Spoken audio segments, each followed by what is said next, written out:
Sou uma filha amada de Deus, vencendo nas áreas da ira, procrastinação e rejeição. Meu nome é Celina. Sou a mais nova de 3 filhas. Vim de um lar funcional e que acreditava ser perfeito. Por muitas vezes, nas turmas da escola, eu era uma das poucas que os pais não eram separados e sofria rejeição.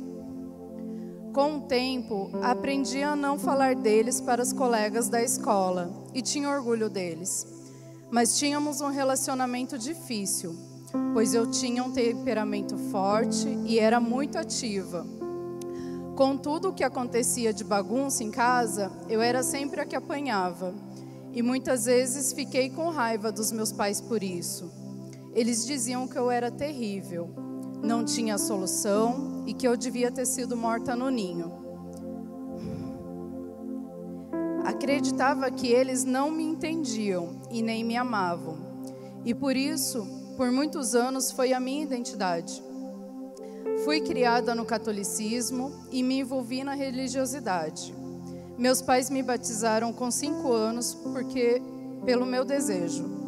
Por impulso de conhecer mais a Deus, me envolvi em tudo que a igreja tinha para me oferecer. Aos 16 anos me afastei da igreja, passei a ir a baladas e virava finais de semana em raves. Não gostava de beber, mas de dançar. Em 2000, passei no CEPAS. Com 17 anos, conheci Carlos, o meu primeiro namorado. Namoramos por alguns meses e então eu decidi terminar com ele. Concluí o técnico e o ensino médio. E mesmo trabalhando, eu ainda estava perdida em meus sentimentos e no meu temperamento. No carnaval de 2002, um amigo me convidou para um retiro de carnaval. E eu fui. Passei os dias no retiro e quando voltei, ninguém me entendia. Passaram a me chamar de Beata. Me envolvi ainda mais na igreja e praticamente me desliguei da minha família. Entre ritos e símbolos religiosos, meu relacionamento com Deus foi ficando cada vez mais distante e superficial. Cada vez mais eu me sentia sozinha e vazia. Só buscava Deus em momentos difíceis e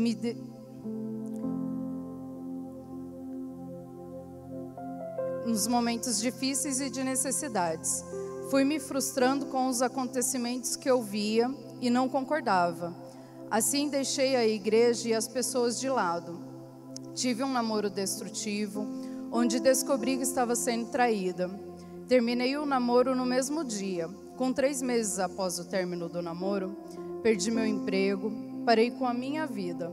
Só chorava e achava que eu nunca poderia sonhar em ser casada e ter uma família. Minha mãe, não me aguentando mais me ver naquela situação, me mandou ir para a igreja conversar com Deus. Chegando lá, recebi uma orientação para escrever no papel tudo o que eu queria no meu marido. E então eu escrevi a minha lista e fui embora. Depois de alguns dias, um amigo em comum começou a falar do Carlos, o meu primeiro namorado. Busquei e o encontrei em uma rede social e passamos a conversar. Nos reencontramos depois de 5 anos. Começamos um namoro que durou 4 anos e meio e estamos casados há 8. Durante o namoro, o Carlos me convidou várias vezes para ir à igreja da cidade. Muitas vezes brigamos por causa da religião e suas diferenças. Aos poucos eu fui aceitando e em 2010 fui todos os domingos com ele.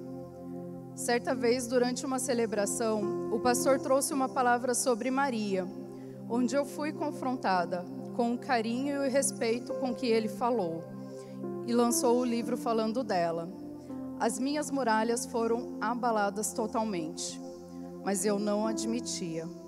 Eu aceitei uma Bíblia do Carlos e permaneci na religião até dezembro de 2010, onde em um culto ouvi Deus me dizendo: está na hora de você me deixar eu fazer a obra.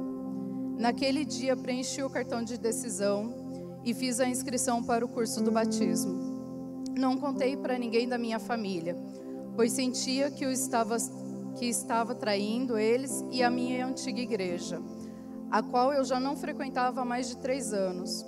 Me batizei no dia 26 de dezembro de 2010. Passei de criatura para filha amada, desci as águas. E por medo da reação dos meus pais, só contei para eles depois que me casei. Eles não aceitaram e me rejeitaram com atitudes e palavras. Eu e o Carlos nos casamos em janeiro de 2011 e fomos morar em São Paulo. Eu me senti livre e amava tudo o que estava vivendo.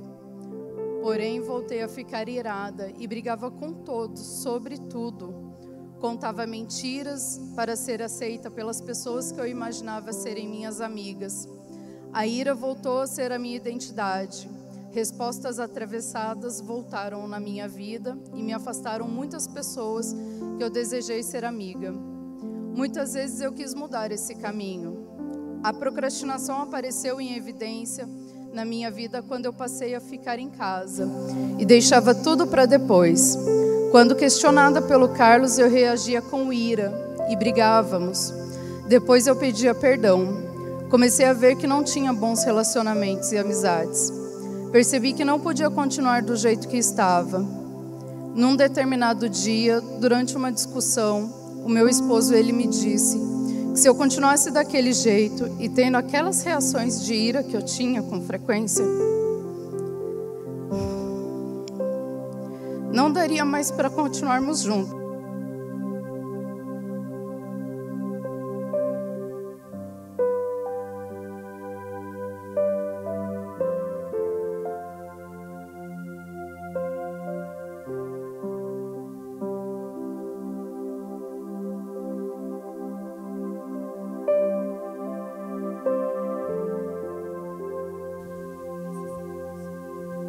Alô?